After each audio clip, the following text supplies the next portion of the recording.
பயிற்சி 2.5 4வது கணக்கு பின்ன அடுக்கை பயன்படுத்தி எழுதுக. First one square root of 5, second one square root of 7, third one cube root of 49 அடுக்கு 5, fourth one 1/, cube root of 100 அடுக்கு 7. Okay, thank you. இத படிக்கும்போது எப்படி சார் படிக்கணும்? ஸ்கொயர்னாவே என்னது? அடுக்கு. அப்ப ரூட்னா ஸ்கொயருக்கு தமிழ்ல வர்க்கம். ஸ்கொயர் ரூட்னா வர்க்கம். ரூட்னா மூலம். ரூட்னானது மூலம். மூலமா? இங்க ஒண்ணுமே போடனா என்ன இருக்குன்னு அர்த்தம்? 2. அப்ப வர்க்கம் என்றால் அடுக்கு 2. வர்க்கமூலம் என்றால் அடுக்கு 1/2. அப்ப 5 அடுக்கு 1/2. 5 அடுக்கு 1/2. என்னது? ஒண்ணுமே இல்லனா 2 இருக்குதுன்னு அர்த்தம். 2 போட்டுருக்காங்க. அப்ப சொல்ல மாட்டேங்கிறீங்க. 7 அடுக்கு 1/2. இது என்னவே ரூட். என்ன ரூட்? Square root. அப்ப 7 அடுக்கு 1/2 இங்க ஒண்ணுமே போடல, நான் போட்டுருக்காங்க. 2 போட்டுருந்தா 2 அப்ப போடலனால என்ன இருக்குன்னு அர்த்தம்? 2. அப்ப ரூட்னு சொன்னாவே அடுக்கு 1/2 அர்த்தம். அப்ப அடுக்குக்குள்ள என்ன இருக்கு? 3. அப்ப சொல்லுங்க 49 அடுக்கு 1/3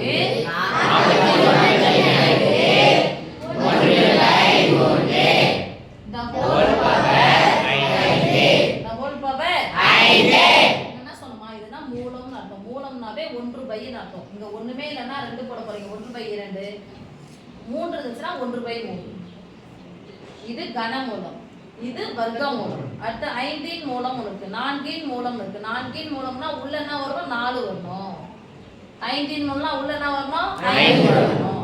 அப்ப அந்த மூலம் வந்துச்சுனாவே அடுக்கு 1/. இப்போ என்ன மூலம் இது? கனமூலம். அதனால 1/3 ஈக்குவல் பண்ணலாமா? Yes miss. இத 49 அடுக்கு இப்ப என்ன அர்த்தம்? அடுக்கு 1/3 அர்த்தம். அந்த ஹோல் பவர் 5. அடுக்கடுக்கா வந்தா என்ன பண்ணிக்கலாம்? பெருக்கணும். அப்ப பெருக்கும்போது பகுதியும் பெருக்குங்க. தொகுதியும் பெருக்குங்க. பகுதியில யாருமே இல்ல. பாருங்க 1/3ஐயும் 5 என்ன பண்ணிக்கணும்? பெருக்கணும். ஒரு முழு எண் ஒரு பின்ன எண் நடுவுல பெருக்கல் வந்துச்சுன்னா குறுக்க 10 கேன்சல் பண்ணும். முடியலையா? நேரா பெருக்கணும். அப்ப 4 5 5/3. இப்ப 49 எழுதலாம் பாருங்க.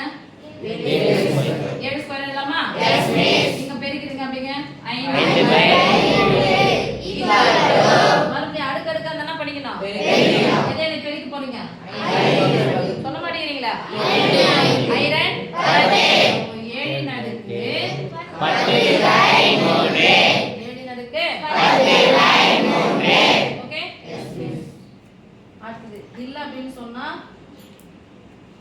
பண்ண முடியாது. சாரி. ஏன்னா அங்க ஸ்கொயர் ரூட் இருந்துச்சுன்னா அந்த 7 ஸ்கொயர் போட்டு இங்க கேன்சல் பண்ணி போட்டுக்கலாம். ஆனா அங்க என்ன இருக்கு? கியூப் ரூட் தான் பண்ண முடியாது. ஓகே. இப்போ இங்க போலாம். நல்ல போதையா போட்டா இவ்ளோ. இங்க பாரு சாமி. பை இருக்கு. பெருக்கலோ வகுத்தல இருந்துச்சுன்னா அந்த அடுக்கானது ரெண்டுத்துக்குமே சமம். ஒண்ணு எத்தனை முறை போட்டு பெருக்கினா தான் கிடைக்கும்? ஒண்ணு தானே? Yes miss. பை போட்டா அடுக்கு மைனஸ் எழுதணும். நான் அப்புறமா சொல்றேன். இங்க பாரு. என்ன ரூட் ஆஃப் இது? Cube root. ரூட்ல இருந்தாவே இந்த நம்பரை போடுங்க. அடுக்கு 1/, ஒண்ணுமே இல்லனா பை 2. இங்க என்ன போட்டுருக்காங்க? இங்க என்ன போட்டுருக்காங்க? 3. அடுக்கு 1/3 the whole power 7 equal to 1/3. 100 எப்படி எழுதலாம்? 10 ஸ்கொயர் எழுதலாமா? Yes miss. 10 square 1/3 the whole power 7 equal to அடுத்து என்ன படிக்கணும்? பெருக்கணும். எதை பெருக்குறோம்? 1 அப்ப 1/10 அடுக்கு 2/3 the whole power 7 equal to 7 ஆனது 1க்கு சொந்தம், இதுக்கு சொந்தம். தனித்தனியா பிரிச்சுக்கலாமா? Yes miss. 1 அடுக்கு 7 பை 10 அடுக்கு 2/3 அடுத்து 7. மறுபடியும் அடுக்கடுக்கா என்ன பண்ணிக்கலாம்? பெருக்கிக்கணும். என்ன பெருக்கணும்? தொகுதி பெருக்கலாமா? Yes miss. ஒண்ணு எத்தனை முறை போட்டு பெருக்கினாலும் ஒரே எண்ணம் வருமா? அதான் ஒண்ணு தான் சொன்னா. அதே என்ன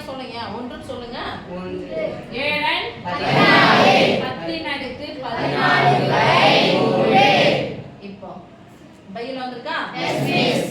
பையில என்னது தலைகீழ அடுக்கு அடுக்கு பையில இருந்தா அடுக்கு என்ன பண்ணோம் தலைகீழ மாத்தி குறிய மாத்தணும் ரைட் இப்ப தலைகீழ கிடக்குது அப்ப இத தலைகீழ போட்டா அது 10 பை 1 தலைகீழ போலாமா பையில இருந்து அடுக்கு என்ன பண்ணிக்கணும் மைனஸ் பண்ணி ரைட் அப்ப தலைகீழ போடுங்க 10 பை 10 ன் அடுக்கு மைனஸ் என்ன வரும் மைனஸ்